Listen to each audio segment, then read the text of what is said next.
Welcome back to another episode of Quick Picks with the Geek. I am your host, Bro Power the Geek. All right, kicking off the main card, we've got a welterweight clash that's bound to spark some fireworks. It's Mike Proper Malott versus Trevin the Problem Giles. Two guys who look at the octagon like it's the world's toughest puzzle, ready to throw hands and make some noise.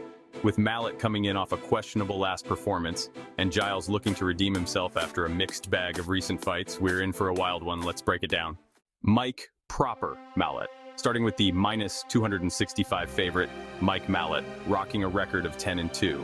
Malott's fighting out of Canada, which means he's hoping to make up for the, let's say, less than stellar performance of Canadian fighters on that last home turf card. Not a single Canadian got a W that night. It was like the country collectively decided to take a rain check on winning. Malott himself went all out in his fight, but let's be honest, he gassed out in the last 30 seconds like he'd run a marathon instead of a 3-rounder. It was the MMA equivalent of a car running out of gas 2 blocks from home. But make no mistake, Malott is talented, he's aggressive, throws solid combos, and has a finishing instinct.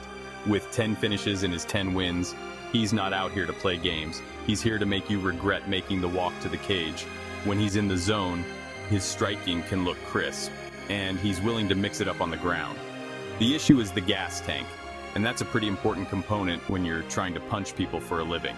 He's got to pace himself better, or Giles might turn him into a treadmill casualty by round 3. And let's address that loss to Neil Magny.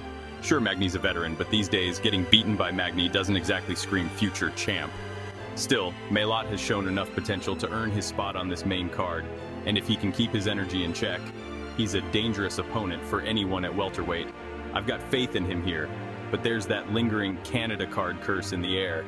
Here's hoping he's left that in the rear view. Trevin the Problem Giles next. We've got Trevin Giles, the plus 215 dog, a guy with a record of 16-6 and a nickname that feels like a bit of a prophecy, because sometimes it feels like his biggest problem is himself. Some nights, Giles looks like he's got the answers to every question you throw at him. Other nights, he's the guy who shows up to an exam with the wrong textbook. He's kind of like that friend who shows up to poker night and can't decide if he wants to go all in or fold after the first hand. But when Giles is dialed in, he's a problem, all right. Giles is well-rounded with 6 knockouts and 5 submissions on his resume. He's got hands, decent footwork, and sneaky speed for a guy built like a middle linebacker.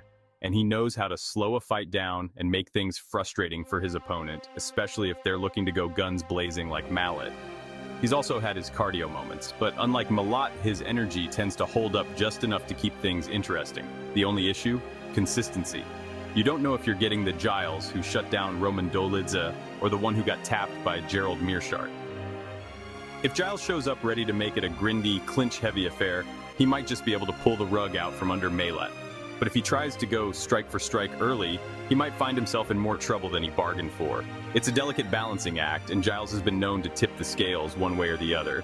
So, who wins? All right, decision time. This is a classic case of fast starter versus measured finisher. Malott will come out hot, looking to finish things early, while Giles will try to weather the storm and drag this into the later rounds.